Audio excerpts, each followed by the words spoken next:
Hello and all welcome to the TNC Podcast, the first of 2024. We're back again. Happy New Year. I was going to do an extended intro there, but I've forgotten how to do this. It's been a while. Keyword, Happy New Year. Yeah. Should we cheers again? Yeah, What cheers. are you drinking? I'm on a bit of a health kick. Yeah, me too. Yeah, so I'm doing the old, green teas here and there, Yeah. a little bit of this, a little bit of that, more exercise, trying my best. But I have to admit, I can't resist the Lakens every now and then. Yeah, well, I have to in January. I'm doing dry Jan. Done it for the last 2 years. Yeah. And I've actually been impressed with my willpower in the last 2 years. And speaking of that, Jack, I'm going to plug it for you straight away. First plug of 2024. Good on you, because you are fundraising for Norfolk and Waveney Mind, aren't you? Tell us all about that. Well, in 2022, January 2022, I decided to run 5 kilometres a day in January. Yeah. And it's fine for probably the first week, and then you hit a real wall and the shins start to get sore and the ankles start to tighten up, and it's a real palaver. So I completed it that year, did it again last year, and I thought, why not do it again this year? Good on you, 3 mate. years running, 5k a day in January, running it for Mind. If you want to donate, you can. We'll link it down in the description. If not, please don't feel the need to. It's more to just get my body moving. Good. Because I've eaten so much cheese in December, and I'm sure a lot of you will be, in the gym or what have you in January. So I thought, why not do it again this year? On a serious note, linked to your point, and of course our official charity partner, Norfolk Mind, very, very good thing to do for your mental health. Absolutely. Exercise. Yeah, get yeah. out there. I know it's tough right now. Get yourself into a gym, get yourself out running, and improve your mental health. Absolutely. There we go. Right, Norwich City. Do we have to? It's been Do we have to? It's been a strange few weeks, hasn't it? Because I think the last time we spoke was post Huddersfield. Yeah. No. No? It was even before then, Was I think, it? mate. Yeah. So it would have been, yes, that's right, because the Monday was Christmas Day. So Yeah. we beat Huddersfield. Yeah. In a game that was fairly convincing. I thought we in the most part, it was comfortable. I mean, Huddersfield are a pub outfit, aren't they? But we knew that late December into January, it was going to get a lot tougher. Yes. That festive period was, I said, season defining, and I think it probably was.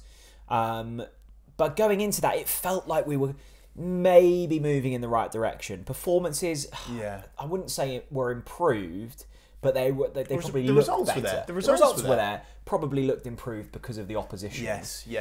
Come up against West Brom on Boxing Day, shambolic. Even worse against Millwall, and then a point against Southampton. So 1 point from a possible 9 isn't what we hoped for. Let's go from the start, shall we? Let's just touch on West Brom and Millwall briefly. Not great. I mean, you could just summarise it very quickly in one sentence. Just shite. 2 words, just shite. Yeah. It is. I think we're averaging, I'd read somewhere that we were averaging under 35% in those last 3 games. Possession. Including those 2. We've only had 8 shots on target in the last 3 games, which is absolutely poor. Yeah, it's poor. Shambolic. Let's not beat around the bush. It's really, really poor. And I must admit, Jack, going back to your point, after that Huddersfield result, I fell for it again. Yeah. Don't get me wrong, I did think that, we could slip up. But I just genuinely thought, look, I think it was, we got to, what was it? We'd only lost 1 in 8 games. Yeah, that's right. We went on one of those 2 points David off the playoffs. Wagner upward trajectories. Yeah. And now, and I'm sure a lot of people listening and watching this will feel this too, I'm looking at the next few and I'm thinking we're about to fall off a cliff. Again, I hope I'm wrong.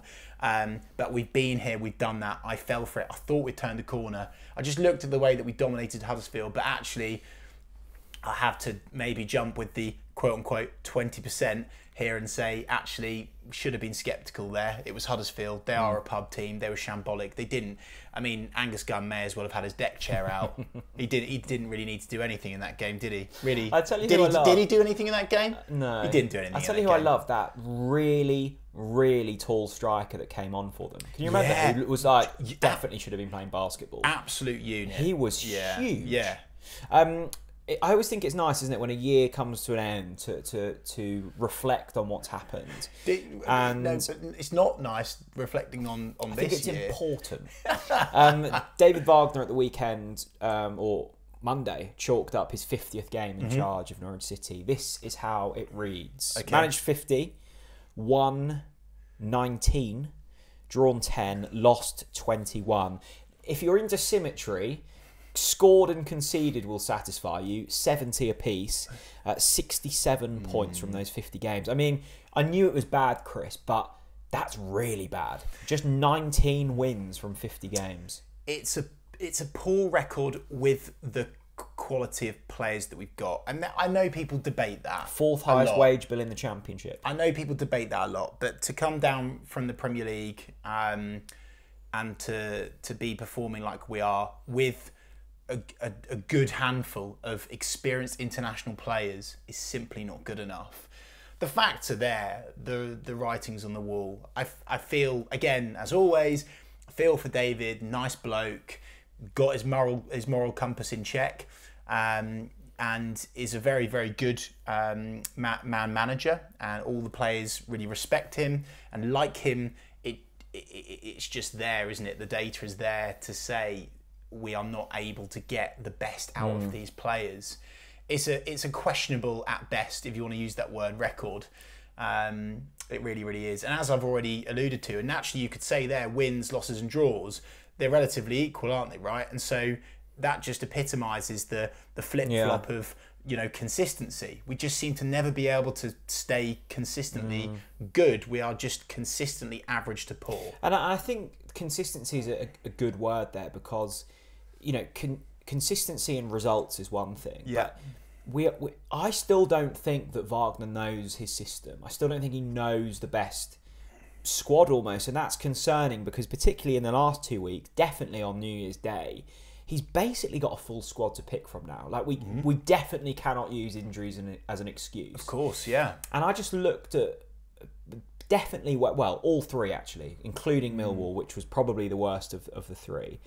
Just uber defensive. And I'm looking at this and going, right, so we've got a sporting director, and Ben Napper, who's come in and said, I love to watch the football teams I oversee on the front foot, attack-minded.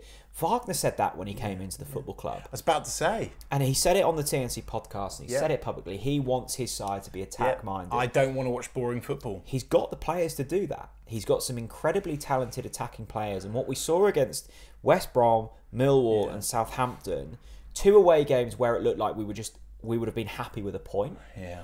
And then a home game where we've had 25% possession. Now, I know Southampton are one of the best sides in this division. Yeah. But it was interesting to hear what Russ Martin said after the game as well, wasn't it? Russ Martin said... Well, it was... I wouldn't even say he said he's never seen a Norwich side play like that. I think it was along those lines. I think he said he was surprised by the setup, and then he made some comments on the atmosphere, which we're definitely going to talk about. And it hurt me, Jack. Obviously, we love Russ. Great guy. But it hurt me, those comments. And do you know why it hurt me? Because it was the truth. It was the truth, yeah. And it was really just one of those comments where I went, bloomin' heck. We really have sunk to... And, when you hear it from a legend, it's like, bloody hell, are we really in that space? And we are. One thing I want to say about the defensiveness, the negative tactics that we've seen of late, Jack, is... you've said there, I don't know whether David Wagner knows his best lineup formation, system, whatever. But maybe one thing we can agree on, regardless of whether you want to debate whether he does or he doesn't, is he's probably given up on whichever system he had decided on. He wanted to play this positive, proactive, fast-paced football, right? That was the aim of the game. He's given up on that. He has, and the man that has really summarised the negative tactics well this week was Chris Sutton for the Pink 'Un. His column was just an absolute mic drop. We pulled the quote out for our TalkNorwichCity socials. And everything about it was just like boom, boom. Like, he couldn't have said it any better. It was strong, but it was required. And again, us fans, we get emotional sometimes. Sometimes we say things which probably isn't fair, but we say because we're fans. But again, like Russ, like Chris Sutton, when you hear it from former players, legends, players that have gone to a really good standard, you think, oh, actually, maybe what the fans, the 20%, are saying is actually the truth. Well, Chris Sutton said, supporters want to see hope. Supporters want to see an expansive brand of football at home. That is simply not unreasonable. And I think that's fair. And I would almost accept, a defensive performance in isolation against a side like Southampton. What we can't. But it's not in isolation, though, is it? That's Jack? what I'm about to say. Yeah. What we can't argue with is a point against Southampton is a good point. Yeah. And I think we can all agree on that. Now, whether we deserved it or not, I'll let you decide. But going away to Millwall and playing a similar style is not acceptable. Going away to West Brom and playing a similar style is simply not acceptable. What we're also not seeing is a return on points. Now, you could have criticised Dean Smith all you liked, and he deserved criticism. Yeah. But there was a return on the style he played. Yeah, when to a he degree, left, yeah. what were we, like second in the championship for a bit? And it is that we're not getting the points, and we're not getting performances, and we're not being listened to, and we're not seeing change. So supporters are right to go, well, what's the point? Like, why are we doing all this? And we felt that, didn't we? And maybe we should. I don't know whether we should talk about it now, Jack, or not. Maybe it's an appropriate moment. And I'm not over exaggerating it. I felt that it was one of the saddest atmospheres at Carrow Road in many a year.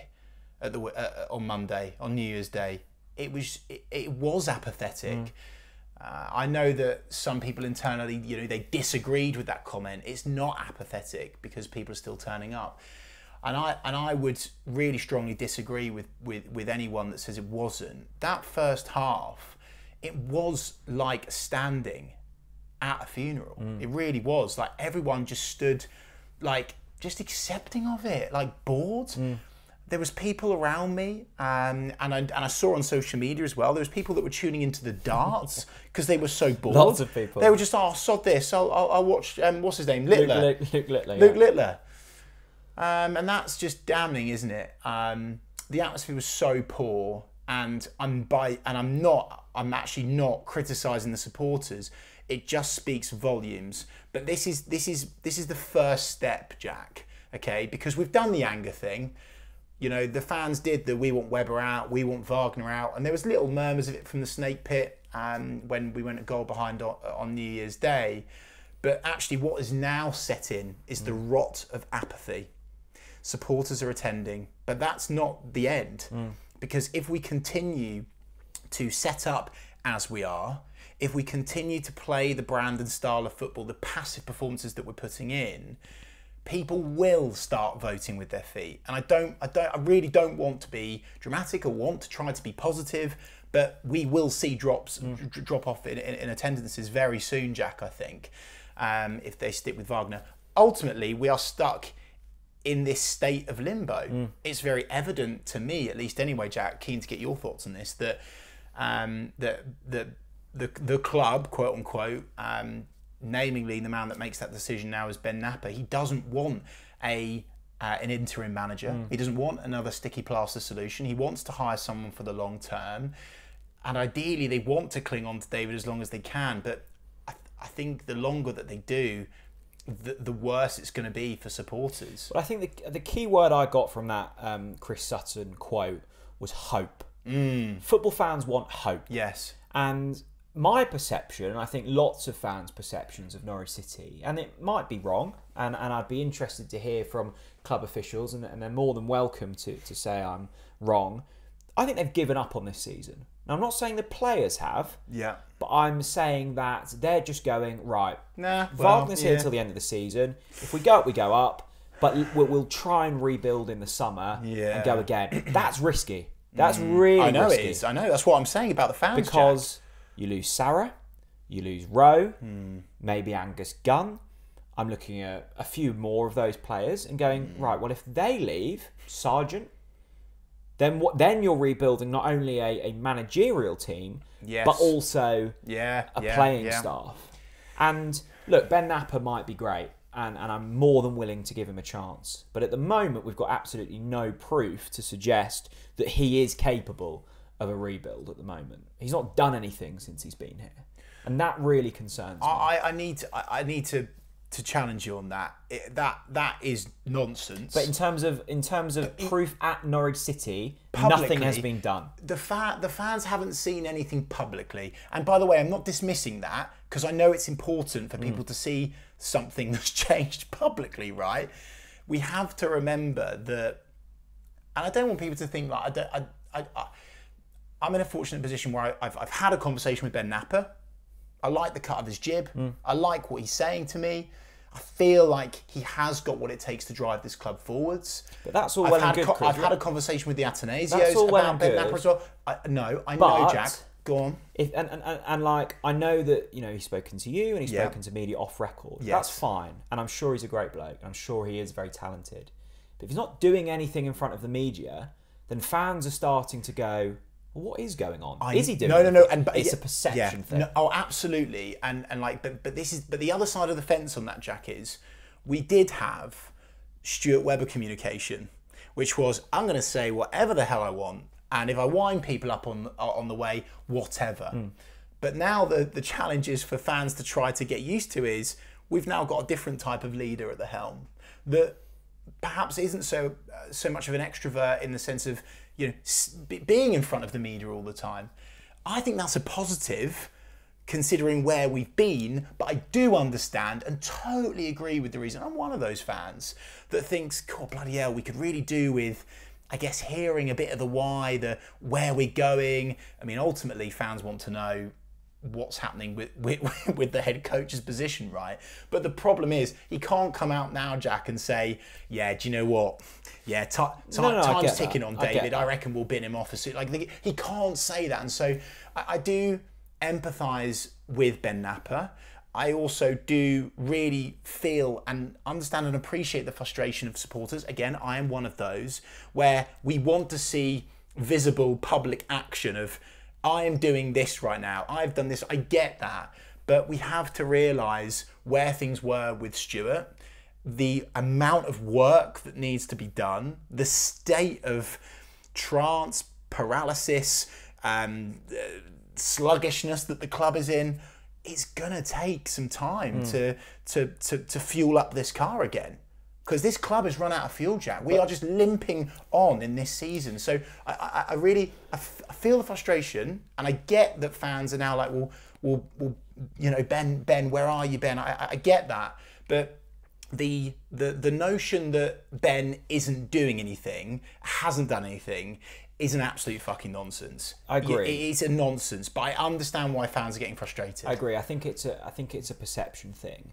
I am of the opinion that at least try something to change it, because it's not working at the moment, and I'm just feeling like it's a very passive situation at the football club. Yeah, I agree with that word. And I watched that Josh Sargent goal on Monday, and I just thought, the quality's there in this team. Yeah, I agree. Like, it was a brilliant move. It was a cracking run from Rowe. It's a superb finish from Josh Sargent. Yeah. We should be seeing this on a more often basis. It took us to go a goal behind for David and the coaching staff to go, oh, we better get going now. Oh, we better bring on that change. We better go more. It's just like that. That's just, you know, I think I forgot who said it. Do you know what? It was a fella called, he goes by the name of Clobbo on X. And he said something like, I'd rather watch Farkball lose 4-3 than play. I forgot what it was exactly, but I agreed with his point. Than you know, sit there and it was a bloody chore watching that game. Yeah, I wouldn't. But it was frustrating, wasn't it? Because we had the ability to switch. Yeah. And it's, you know, Gabby was finding Sarge. There was actually a chance, but by the way, I don't know if fans will remember this, where I think Gabby had like 2 or 3 up with him. Yeah. And he misplaced his pass, which was a crying shame. Like, and again, we could have even nicked it. Yeah. You know, really against the run of play.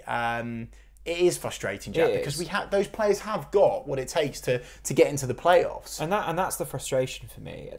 I just finally on this kind of whole Wagner point, everything's just contradictions at the moment. What's being said, that the style that they like and that they want isn't happening. Agreed. There was a good tweet from Dan Brigham about possession won in the final third.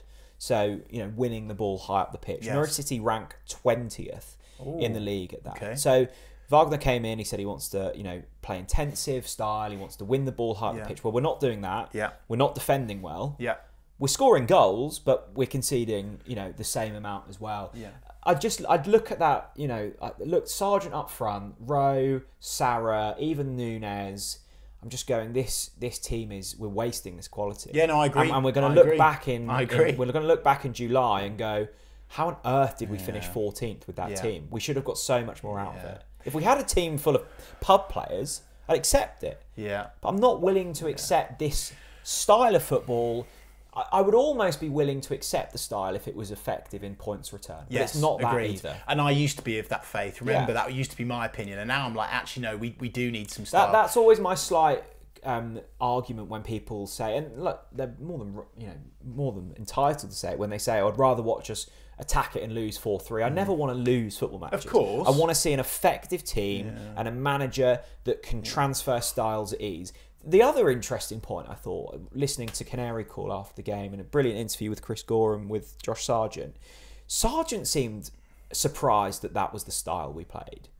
And I'm going there, well, if our number 9 doesn't know what we're playing, then no wonder Russell Martin's surprised with it. The players have absolutely been asked to how do I word this, prioritise the defensive side of their game, shall I say. I know we're going all over the place. It's just one of those podcasts. Sorry, people. Maybe it won't be my final point inevitably, but one of the things I want to say about David Wagner and the coach and where we're at, the results that have happened, particularly Millwall. Fucking hell, that was atrocious. Awful. Really was. What we've witnessed at home, that 25% possession, and the games we've got coming up next. I have to admit, I think we're already in interim manager territory. I think we're already there.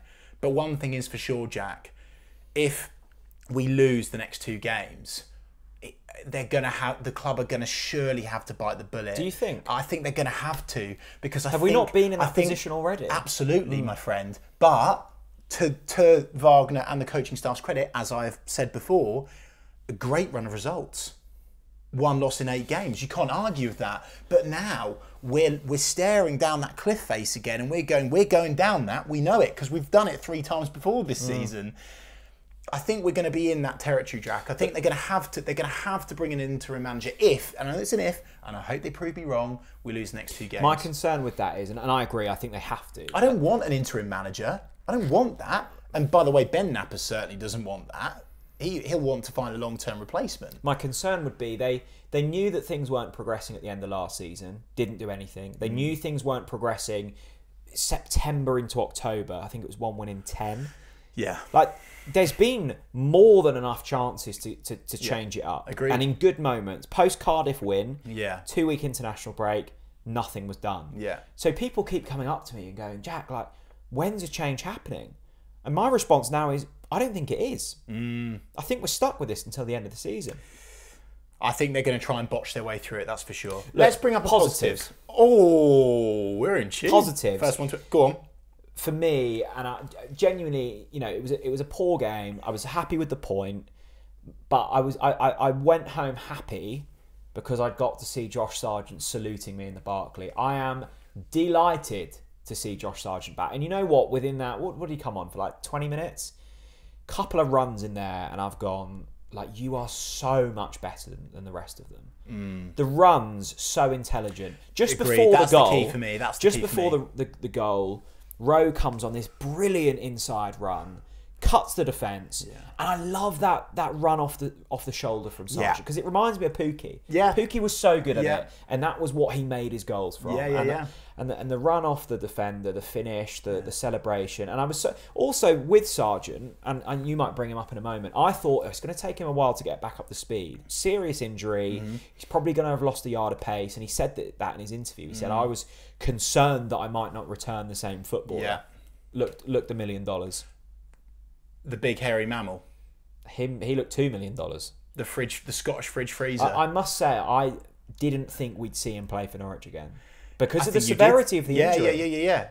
And that's credit to Hanley that we have seen him back. Obviously, we have to put up with each other in the lower Barclay. One of the things that Jack said to me is he went, bloody hell, Revo, I feel like Hanley's got quicker after his injury. And do you know what? We forget that. He's done his ACL. I do vividly remember his first game, one of his first games. I think it was actually his first game for Norwich. It was away at Ipswich, I think. Yes, he wore pink or bright pink or orange boots. He was bloody quick. He's quick. He's powerful. And it's all the dirty stuff. Like, there was a great picture of him that the club posted of him basically picking the opponent's nose and sort of, you know, kind of doing anything to put him off. And fine, you'll never beat the Hanley. Great to see Grant Hanley back. And I, as always, with Grant Hanley, with Shane Duffy, with a few of the lads, I've criticised them. I have to say, Grant Hanley deserves a lot of praise. A shame. The Southampton goal was a shame. I don't see that as Grant Hanley's fault, though. Was it Duffy that got skinned on that side? No, I think it was Kenny, actually, mate, if I remember rightly. It was just a comedy of errors between 3 or 4 players before it even got to Hanley. But I thought he was brilliant. I must say, Super Sarge, though, you know, you've mentioned his runs, but for me, it's so obvious of the quality, and you've brought that up already, Jack. You know, about how good he is. I think he's not as good as some of the attackers at Leeds, in my opinion. But he's certainly in the top 3 strikers in this league, and it does pose the question, Jack: where would we be if Josh Sargent had stayed fit? Because I certainly think we'd be in the playoffs, because he does. It's weird, isn't it, how a player like Josh can take some of the pressure off the midfield, and likewise the midfield can take the pressure off the defence by attacking, keyword, David, if you're watching and listening, by attacking. And that is what Josh does very well. I just want to bring up his celebration as well, Jack. Of course, we saw the salute. The thing that I really loved, and particularly with how dead it was in the stadium on Monday, was the fact that he went like that to Carrow Road. And do you know what? Fuck, that got me going. God, that got me going. Yeah, and delighted, and I could hear almost the frustration in his voice in his interview, because he and Huang and Ida, they won't want to be playing that system. It's bloody tough. Yeah. Because all they've really got is scraps, long balls forward, and they've got to try and hold it up. There's no one even close to them. It's bloody tough. And there's a lot of pressure, Jack, because if we're creating what, 2, 3 good chances a game, you've got to take it, because you ain't getting another one. Yeah. So there you go. He said that actually in that interview. He said that he was talking to Adam Ida on the bench, and he said to Adam, "We're not getting many chances here, so we have to take it." And that's exactly what he's doing. And he's got the quality to do that. And I think that's so important. It is a valid point you raise about where we would be if he'd have stayed fit. And I know it's a shoulda, woulda, coulda. I get that, but I think he is so vital. It's frustrating, isn't it? Yeah, because he is vital. And again, I always like to bring up. It's funny, isn't it, Jack? Because I don't want to bring up the past, because you know, I'm a big Sargent fan now. But it's just mad, isn't it? How we've gone from, you know, first we thought the Sarge was shite, scorpion kick season, to where we are now, where it's like he is the man. Yeah. Sarah, of course, as well. Johnny Rowe newly this season. Angus Gunn in between the sticks, but. You know, he is the man for this team. And you know what? To put a bit of positivity in the room, he is the player where you think, do you know what? Maybe, and I don't truly believe it, but I'm speaking it into existence. With a player like Josh Sargent on the pitch, and the position that Norwich City are in, with the quality of this league, you do have a chance of sneaking in the playoffs, because that boy can score goals. I think you do. In the right system. Right, let's get into some questions. Yes, on Twitter. Go on then. Plenty of you getting involved. So many. Lots of rants, I've noticed, Jack. We'll start with more of a question. We're, of course, in January, Chris. That means the transfer window is open. Jack Wright asks, honest prediction for how this transfer window will go. What do we think? I think that we're more likely to see departures than arrivals, as we like to call them on TalkNorwichCity. David Wagner doesn't like a squad this big. It is quite a big squad. That's been put out there before. And of course, very recently, of course, they've made it abundantly clear that the age of the squad is too old. So they will probably want to offload a couple. So that's going to be interesting to see how that affects performance. But in terms of arrivals, which is what Norwich fans really, that's what gets a football fan excited. I wouldn't be excited. I'm sorry to pop the pin. I know people love a transfer rumour and this stuff. Like, don't get me wrong. I do think, hope and believe that we'll bring a couple in on loan. I think that's where we're going to see the first sort of public, quote unquote, action and Ben Napperism. But I'm not expecting much with the funds that we've got in the state that this. And I say the state is in. I'm not saying the state is in. Oh, what an absolute state! Because we're not flirting with relegation here, Jack. But we are in this state of what I'm calling state of paralysis, limbo land. It's difficult.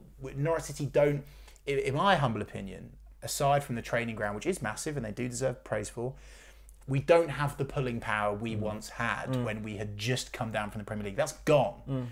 And so I think it's going to be a big ask to try and bring in some players in January. Yeah, I really do. I said it, I think, on the last podcast. I deem this a successful transfer window if we manage to keep hold of Sarah and Rowe, which I think we will. But I think I almost look at the starting 11 now, and I think we've got the ingredients. Yeah. Like, I think the quality is there. Yeah. I wouldn't mind offloading a few. I think it is quite an inflated squad, and now that everyone's back fit, you've got a lot of centre backs. Not all of them are going to play. I know we might be seeing Jaden Warner go out on loan.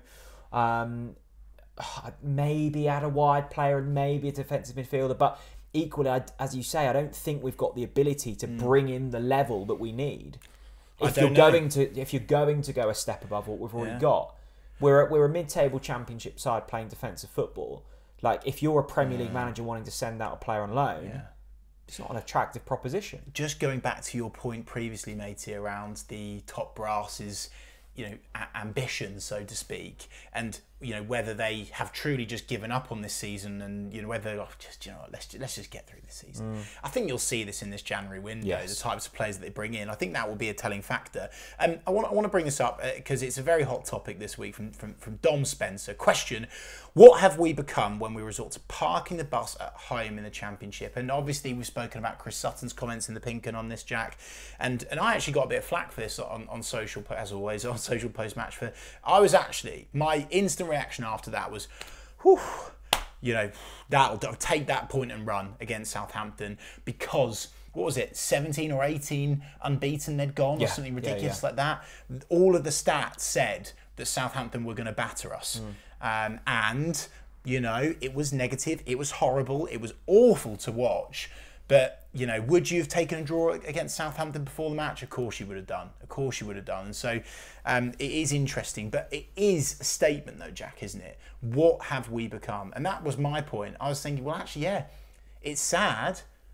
I don't want to be, celebrating draws. I don't want to be going, oh, phew, thank God for that, a point at home. But that is that's the reality. And fans need to admit that is the reality that we're in, Jack. Like, that is how much we've regressed as a club. Yeah, it's sad, but that's where we are. Well, I think the fact that you've gone into the game expecting us to get battered is a really sad indictment.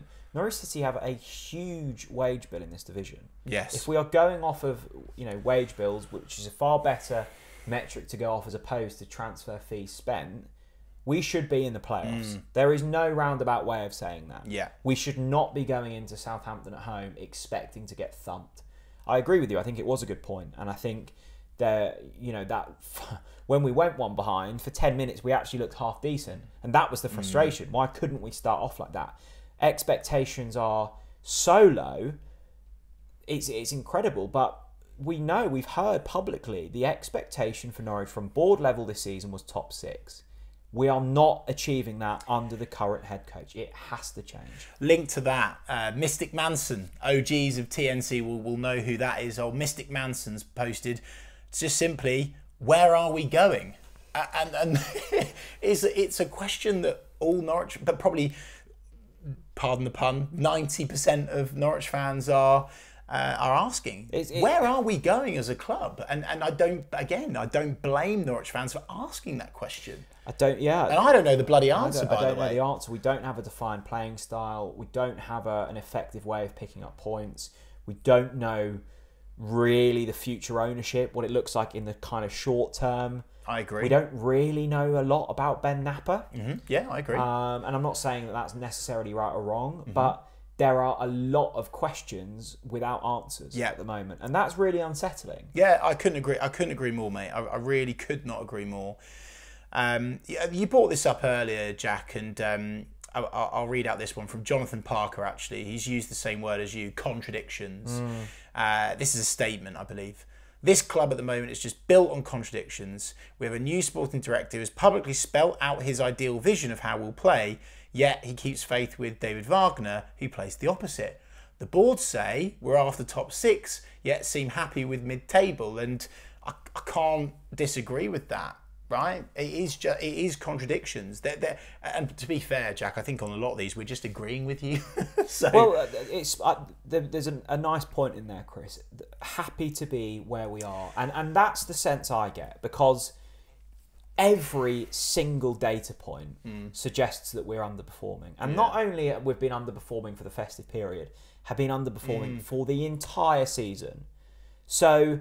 If I'm Ben Napper, I'm going, this has to change quickly if we want to be where we wanted to, we set out to be, and we financially overstretched to try and get into the playoffs. I am getting the sense that they're going, well, we'll see how it goes. I'd maybe just slightly change the language. I wouldn't, although I can't massively defend the club on this, I wouldn't necessarily say they're happy to be where they are. Of course they want to see us doing better. I would just change the language on that statement from you, Jack, and say they're not desperate enough to change it this season. But that's giving up. I don't disagree. I'm just saying I think that's how it feels. What about this from Paul? And I think this is a great bit of insight, actually. Hi, Paul. It's the first time we've had a dictionary definition come in. And Norfolk Paul is his hand. Let's read out his bio. Here we go. He says, old enough to know better. Tattoos on both arms, some lovely sleeves. Respect. Got a beer in front of him. I'm sure it's a Lakens. Anyway, enough of that. Paul says, the dictionary definition of a napper, is to strike sharply. I think ours is broken.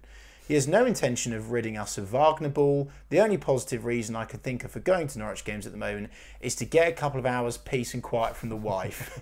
And do you know what, Paul? You've made. Thanks for certainly getting peace and quiet. Thanks for making us chuckle. Yeah, you are getting peace and quiet. But no, I just thought that was interesting. I had no idea that the definition of a napper was to strike sharply, because we're not striking sharply, are we, Jack? Well, we're far from it. I don't want this to be the moan at Ben Napper podcast, because I'm sure he will come good, and I'm not debating that. I just find it strange that he started earlier than expected because he wanted to get in the door and he wanted to see what was going on. Yeah. But I think that's because we wrongly thought that meant we were just getting rid of Wagner earlier. But I actually think it was Ben Napper just wanted to start earlier. I think people are jumping on to Ben Napper way too quickly, and I know that this state of paralysis, limbo that we're in, I know it's so bloody frustrating. I don't think Ben Napper deserves a lot of the stuff he's getting. I know a lot of Norwich fans will disagree with that. We've had a lot of offline heated debates. You've sworn at me. You've given me a lot of stick for it. But I just do truly believe that Ben Napper is the right man to turn this around, Jack. I do. Let's see it, the Atanasios waxed absolute lyrical about him, and for me, those guys are the ones that I'm looking to for the future of this football club. So I think let's calm down on Ben Napper, in my opinion. Harry, rant. Why are people so happy with a point? We parked the bloody bus. Got a point against a good side, but can't beat West Brom or even Millwall. What is the point in grinding out these points against good sides, but can't beat the teams that we should do?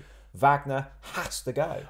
Sorry, who's that? Harry. I would actually disagree with Harry. Born in Suffolk, lives in Norfolk. Harry, thanks for your point. I would actually disagree with that, with Harry on that. Aside from Plymouth and Rotherham, I do think Norwich can get through the shitter average teams in this league. It's as soon as we come up against anyone above us, slash the top 6, where we haven't got a chance. Of course, we got a great draw away at Portaloo Road. But aside from that, it's dead comfortable, which brings me back to my point that I said at the start of this podcast. Look at who we've got next. Hull, West Brom, Leeds. We ain't fucking tickling any of their balls. Do you think that the system will change for those? I think that because of the public backlash, I would be surprised I'd be very surprised if he doesn't at least make it slightly more positive against Hull. He's absolutely. We've beaten Hull. He's going to park the bus against Leeds away, 100%, and we've already lost miserably and I don't mean that in terms of the scoreline, because it was only 1-0, but the performance was so shit against West Brom. I can't see him going to attack that game. Again, I hope I'm wrong. I don't want to go to Carrow Road to watch that style of football. Daniel Wright says, Ran, atmosphere is getting towards the worst I've ever seen it. Fully agree with David Wagner out. Club's PR has been a joke, but need more support for the 11 on the pitch and leave the protesting until the end. I know the fans need to feed off good performances. Wonder your take. It's a great point, Daniel, and I think it props up that the old argument of performances and atmosphere go hand in hand, and atmospheres get better and performances do, and vice versa. Yeah. But I think it's bigger than this. I saw Jack, mate, was at the game on Saturday and tweeted. He was like, "Why was it so quiet? You've just got a point against Southampton." And in isolation, fair enough. Yeah. This is the result of 3 years of mismanagement, underperformance, arrogance at board level. This is what happens. Like, I think it was telling that we went 1 defeat in 8. It was a good run. Yes, it was. And then as soon as we lost, it's back to Wagner out. And that is the level we're in. Wagner would have to go on a 20-game unbeaten run for anyone to because we've seen such a 50 games, 19 wins, I think it was. Yeah, I do agree. Sorry to take your phone off you. What's the point about? There was a positivity point in here as well. There was a positivity point. But about backing the boys. Yeah, and I agree with this. And I said this on Canary Call, and a lot of people have misinterpreted my comments on this. I believe, whether you're Wagner in, Wagner out, anti-board, one of the 20%, the 80%, whatever. One thing that surely Norwich fans can agree on is, let's try our very best to back these players. It's difficult though, isn't it? No, and I know it's difficult. I know it's difficult, Jack, with the shower of shite that we're having to watch. Even the performances on that 1-8, run that we were on. I know it's poor to watch, but we do need to try to be positive. And I know it's been hard. But you can still want David Wagner out, but still support those players on the pitch. And I think that really we are in this situation now, Jack, as you say, of it looks like we're stuck with David Wagner and those coaching staff for a little while longer, and therefore, I just think at least just get behind the boys on the pitch. Do you know what I mean? No, fair enough. Let's not stand in complete silence. And I do understand, though, that the atmosphere and performances go hand in hand. It's very much an Argentine tango. Yeah. It takes two to tango, Jack. Absolutely. And at the moment, our dance partner isn't tangoing with us.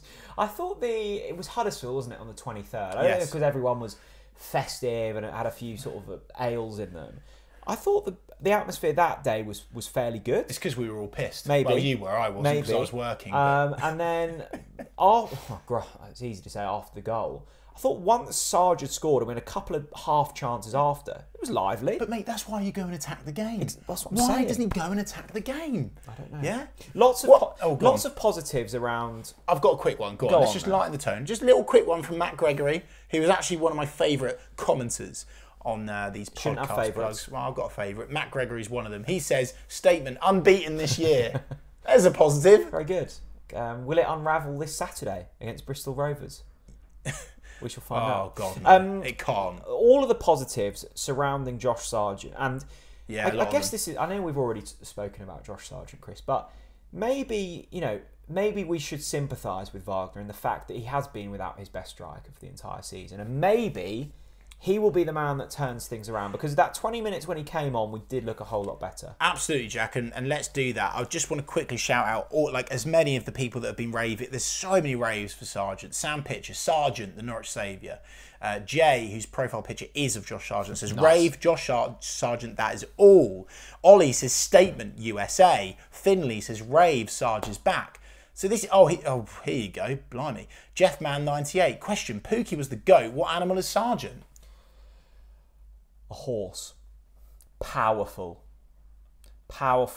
classy, gets a job done when you need it. Okay. I think if I was a footballer, I'd like to be a horse. Have you ever seen a horse that hasn't impressed you? Yes. Oh. Sargent multiple times at Sargent Newmarket is races. Sargent is a thoroughbred Yes. out of the finest stable. Let us know what animal you think Sarge could be likened to. Just on Sargent, it is remarkable actually, and maybe we were slightly harsh on him when he first came in, but he was bought for the Premier League and wasn't good enough for the Premier League. Yes. His cycle has been remarkable. He's gone from laughingstock to a player that we all deem the most important player in this squad. Fair play to him. Yeah, that's all I wanted to say. Fair play. No, I know, and that was the point I made earlier, mate. Yeah. 100%. This is a good one from Jim Smith. Go on. This could well be my burner account. I don't know. Jim Smith says, just how long does this hellish limbo have to continue for? Everyone knows the fans will not come back inside until they make a change. Napa needs to step up, communicate with fans, and replace the head coach. I'm not expecting a reaction from you, but I'm just saying. Well, we have covered that, but I understand why you think that way. Just a quick bit of well wishes actually for the Norwich SAS, who actually responded to our podcast post with sad news. My loving son passed away on New Year's Eve. I just wanted to say to Norwich SAS, obviously rest in peace to your beloved son, and our thoughts go out to you and your family. It's always sad when a yellow passes away, isn't it, Jack? 100%. And if you do need any help, not that we're saying you do, there is more than enough support from Norfolk and Waverley Mind Absolutely. in the comments section. Absolutely. With our chosen charity partners. Jimmy Jazz. What a name. Yeah, Jimmy Jazz. Jimmy Jazz. He's surely got a positive with that. It's a really interesting account, to say the least. Jimmy Jazz's statement: Sargent will power us to the playoffs. He could. We don't believe he. Do you know what? Do you know what though, Jack? Do you know what? I know. We're not going there again, I've said it. are we? I know. No. I just can't do it anymore. I think we might be. I've done this 4 times this season. They've lured me into a false sense of belief. Only 5 points away. I don't believe that we will, but Sargent is one of those straws that I'm clutching onto, and I'm thinking if anyone could get us there, it's going to be Sargent. What I would say is, look, this Norwich team should be in the playoffs, and there is of course still a chance. And I think if we were to change the head coach with Sargent fit, we would have a real fighting chance. Yes. We've gone Agreed. from 2 points away to 5 points away rather quickly. I would also just add, this is a very congested middle of the pack in the Championship. We are as close to 6th as we are 19th. Really? So okay, right. Just I'm not looking at the table just weigh this that season. up, and also remember that until probably 3 games until the end of last season, we were still like 5 points off the playoffs, and we were clinging on to it. We do. Look, you need hope. You need hope, and you need optimism. And we haven't got any at the moment. Absolutely, you need that. And if you want to dare to dream, I'm with you. But let's be realistic as well. Yeah. Under the current situation, we can wave goodbye to that. Protect your emotions, but do back the boys. God, the clubs are contradictions, and so are we. I must say actually that I've only just noticed this. We've scored 42 and conceded 42 this season. The one good thing is that's quite nice to look at. Okay, fair enough. Look, I think we've covered everything 3 times over. Oh boy, round and round and back to front. It's all very, very sad and dismal. What are your wishes for 2024 for Norwich City? We're a fresh start. We're unbeaten. Yeah. Okay. When we sit here in 2025 and we look back on this year, what do you hope has happened? So, if I could have the perfect 2024, Mike and Mark Atanasio go, Merry Christmas, Norwich City fans. Here's a war chest in January. War chest. And they slap the checkout and they go, write a number, Benny boy. And he goes 20 million and we bring in a few top players. That's not going to happen, obviously. On a serious note, I would love to see more from the Atanasios. I think they bring a sense of hope and belief. The opposite of what we saw from Dealer and Michael and Jones at the last AGM, which I can't be asked to go into again. So I'd like to just hear and see more of them. I'd like to learn more about. I'd like them to at least disclose some of the things that they're working on with Ben Napa. I would obviously love it if when it's appropriate, I'd love to hear from, Ben Napper what the plan is. I know that that's a brave thing to do, but I think that, we're needing that as soon as it can be said. We want to hear it as soon as it can be said. I'm not saying that can be now because of obviously the head coach position. I do sadly think that roads run out for Wagner and his team, and so therefore I would like to see a new head coach for the long term brought in 2024. In terms of off the pitch, Jack, I would love it if we had safe standing in the ground. I'd love it if the atmosphere improved. I think that it's bloody awful, and again, I know that it's a two-way street, but those are my wishes for 2024, I think. Oh, and here's another one. When things are going badly at the club, you start to notice more bad things that you actually turned a blind eye to when it was going very well. True, very true. A couple of things really pissing me off. Okay, right. The price of a hot dog. Extortionate. Yeah. Sorry, a sausage roll. Sausage roll. Yeah, what has happened? Price of a sausage roll. Was it like £5? It's like $4.20 or something like that. It might be mate. more. Look. Anyway, $4.20. Yeah. That's a pricey sausage roll. For a wet, monumentally average sausage in a bit of crust. That's a sausage roll. It's terrible. Yeah. Second thing, the choice of chocolate bars. Just take your own. No, right. Go to Morrison's. You go up to the bar. Have a pie. You go up to the bar and you think, cool, what do I fancy today? And I cannot believe I'm looking behind the counter and I see 2 chocolate bars, a Snickers and a Twix. What sort of selection is that? I think they're 2 of the better. Oh no, they're not. You've got to have a Mars bar in there. Okay. Yeah. And what's wrong with the classic dairy milk? Yeah. And do you know what, Jack? I think the club are shooting themselves in the foot. I think it's guaranteed revenue. A dairy milk is guaranteed. Everyone likes a dairy milk. Yeah. And the fact that we've resorted to a Snickers and a Twix, I think it really sums up the state that this football club's in. I was expecting you to you actually ticked off a lot of what I want. So okay. On the pitch, goals. I want goals. I want as an well. Identity to get behind. That's good. And that translates not only playing style, who we sign, recruitment. Yeah. That translates to what we had under Webber and Farker in those first 2 seasons. If we could, I know it's going to be tough to recreate that, but that would be great. I've got Off one more the wish. pitch, let me have mine first. Go on, hurry up. Lakens to be stocked. Perfect, brilliant. Norfolk Brewery, one of the best. Let's have them stocking. Yeah. And the lovely lady everyone likes stocking in the lower Barclay to continue to pour my self-serve pints, because we've got to a lovely stage now. They've got the self-servers. Yes. Well, they don't work properly, and no one knows how to use them other than the member of staff on each one. And I go to the same woman each time, and she pours it delightfully. So I'm hoping... You need to find out her name so we can shout I'm her hoping that Norwich City continue with their casual dining staff. I've got 2 more now. One is bring back Samba de Janeiro. Yes. Just a bit of the soul. I know it can be a bit cringy, but fuck it. Yeah. Let's just bring a bit of that back. Yeah. Let's all sarcastically dance at the away fans when we score a goal with Samba. Why not? Fair enough. And my last one, but most important, Johnny Rowe in the team of the season for obvious reasons.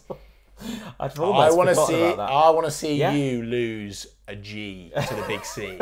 That rhymes. Thank you very much. You know what? I'd actually like to see it as well, because it will have meant that he would have had a good second half of the season. But I hope he's not too good that we lose him in the summer.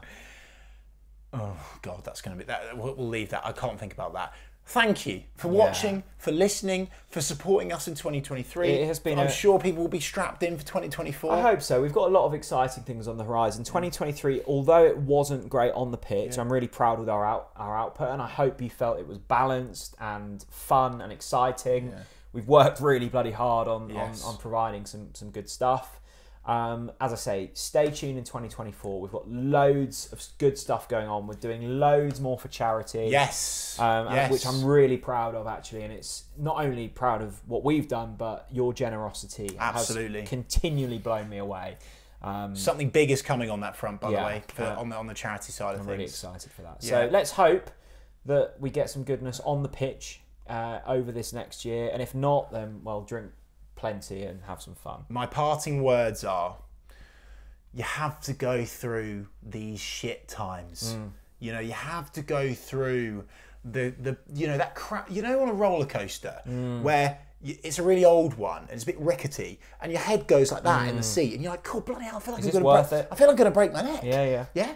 And then you go down the top bit and you think, whoa, what an absolute delight I am on this roller coaster. What a dream. You have to go through these downs to truly enjoy and appreciate the ups.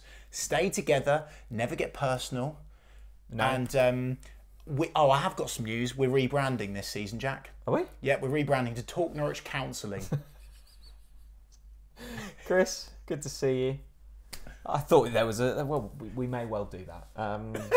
There we go. Thanks very much. Good On the Ball City. On the Ball City. Let's do this.